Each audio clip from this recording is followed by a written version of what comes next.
أعوذ بالله من الشيطان الرجيم. بسم الله الرحمن الرحيم.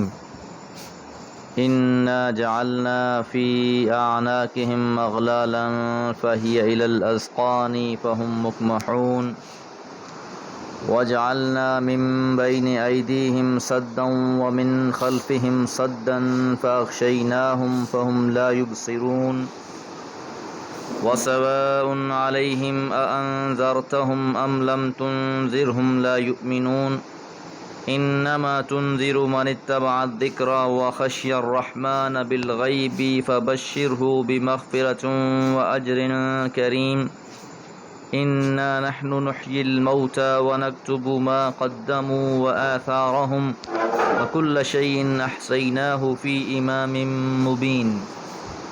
سورہ یاسین آیات 8 سے 12. آیت نمبر 7 میں فرمایا ان میں سے بہت سوں پر ہماری بات پوری ہو چکی کہ وہ ایمان نہیں لائیں گے. اب اس کی مزید وضاحت کی جا رہی ہے. انا بلا شبہ ہم نے جعلنا ڈال دیا ہے فی اعناقہم ان کی گردنوں میں اغلالا طوق. انہیں راہ ہدایت کی طرف بلایا گیا، قرآن نازل کیا گیا، حضور علیہ الصلوۃ والسلام کو مبعوث فرمایا گیا، ہر معاملے کو دیکھنے اور پرکھنے کے باوجود ایمان نہ لائے، اور وجہ ان کا تکبر تھا.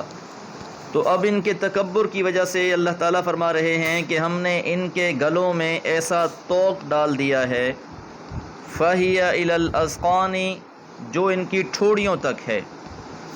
گردن سے طوق شروع ہوتا ہے ٹھوڑی تک.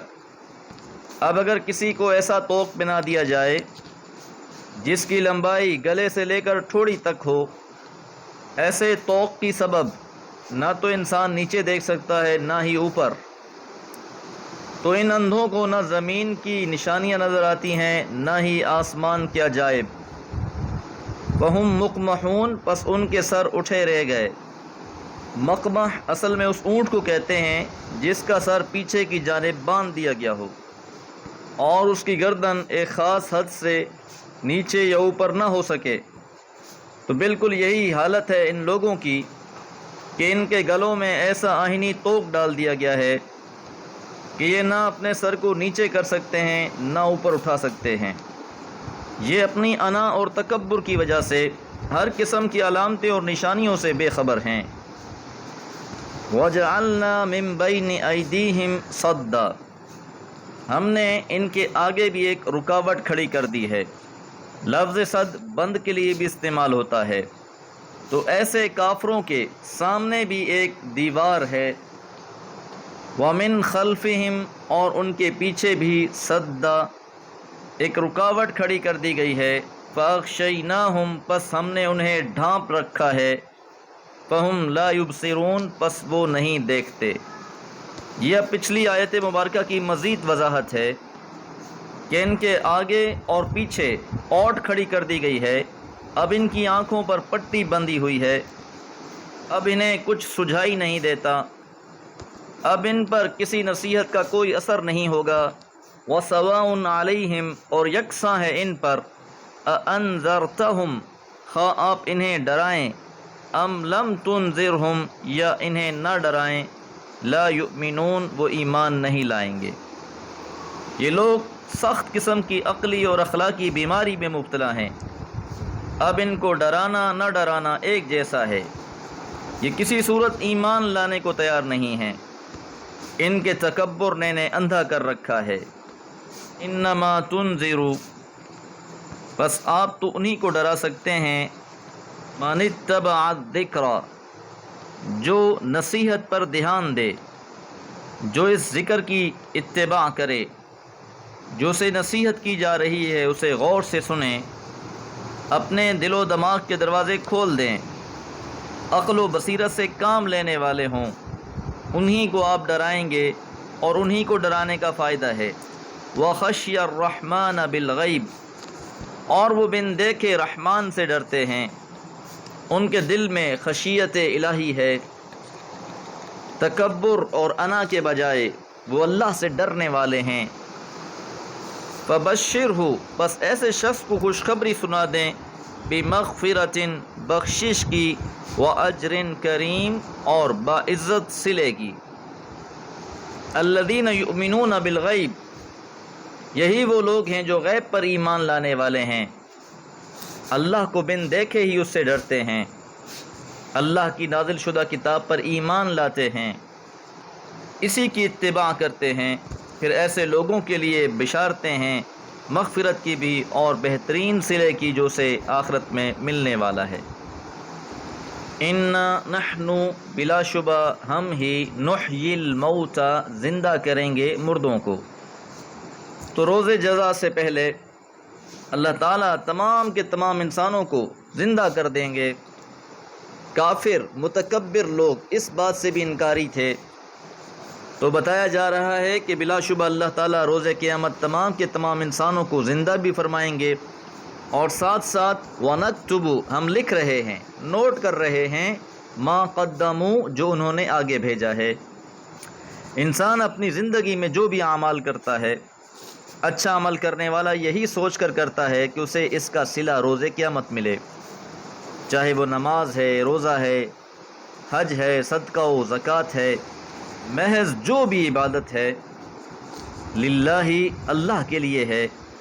مقصود عبادت یہی ہے کہ رب راضی ہو جائے اور آخرت میں اس کا صلہ عطا فرمائے۔ اس کے مقابلے میں جو لوگ کافر ہیں، وہ بھی جو برے عمل کر رہے ہیں، رسولوں کی تکذیب کر رہے ہیں، کسی صورت ایمان لانے کو راضی نہیں، تو ان کے بھی سارے کے سارے اعمال آگے پیش کیے جا رہے ہیں، ہر بات نوٹ کی جا رہی ہے۔ وآثارہم، اور جو وہ پیچھے چھوڑ آئے ہیں۔ اگر کوئی نیک انسان ہے، حضور علیہ الصلوۃ والسلام نے فرمایا کہ انسان کے مرنے کے بعد اس کے سارے اعمال منقطع ہو جاتے ہیں سوائے 3 اعمال کے۔ ایک اس کا علم ہے جس سے لوگ فائدہ اٹھاتے ہیں، اس کے علمی فیض سے جب تک لوگ فائدہ اٹھاتے رہیں گے اس کے لیے یہ صدقہ جاریہ ہے۔ یا جو انسان صدقہ و خیرات کر جاتا ہے، جب تک وہ لوگوں کے لیے نفع کا باعث ہے، اس کا اجر بڑھتا رہے گا۔ اور تیسرا اس کی نیک اولاد جو اس کے لیے دعائیں کرتی رہتی ہے۔ اب نیک اولاد جب بھی نماز پڑھے گی، وہ اپنے والدین کے لیے ان کلمات کو ادا کرے گی، رب اغفر لی ولوالدی، اے اللہ مجھے بھی بخش دے، میرے والدین کو بھی بخش دے۔ اور اسی طرح اگر کوئی بد انسان ہے، کافر ہے، تو اس کے بھی آثار ہیں جو اس کے گناہوں کے اضافے کا سبب بنتے رہتے ہیں۔ کوئی انسان برا عمل جاری کر جاتا ہے، جس طرح عمر بن لحی نے بیت اللہ میں لا کر پہلا بت رکھا، تو جب تک بت پرستی ہوتی رہی اس کا بھی اس میں حصہ رہا، تو جو خیر کے کاموں کی بنیاد رکھ گیا اس کا خیر بڑھتا رہا، اور جو شر کی بنیاد رکھ گیا اس کے شر میں اضافہ ہوتا رہا۔ وَكُلَّ شَيْءٍ، اور ہر چیز، أَحْصَيْنَاهُ، ہم نے محفوظ کر رکھی ہے، فی امام مبین، ایک واضح کتاب میں۔ امام کے معنی رہنما، ہادی اور لیڈر کے ہیں۔ یہیں سے ایک لفظ کتاب کے لیے بھی استعمال ہوتا ہے جس کی مرکزی حیثیت ہوگی، جس کے مطابق فیصلے کر دیے جائیں گے۔ تو یاد رہے، جو بھی عمل کیا جا رہا ہے، چاہے وہ چھوٹا ہے یا بڑا، ہر بات اور ہر عمل کا اندراج ہے، لہذا ہر بات سوچ کر کرنی چاہیے اور ہر عمل پرکھ کے کرنا چاہیے۔ دعا ہے اللہ تعالیٰ قرآن و سنت کی اتباع نصیب فرمائے۔ وما علیہ الا البلاغ۔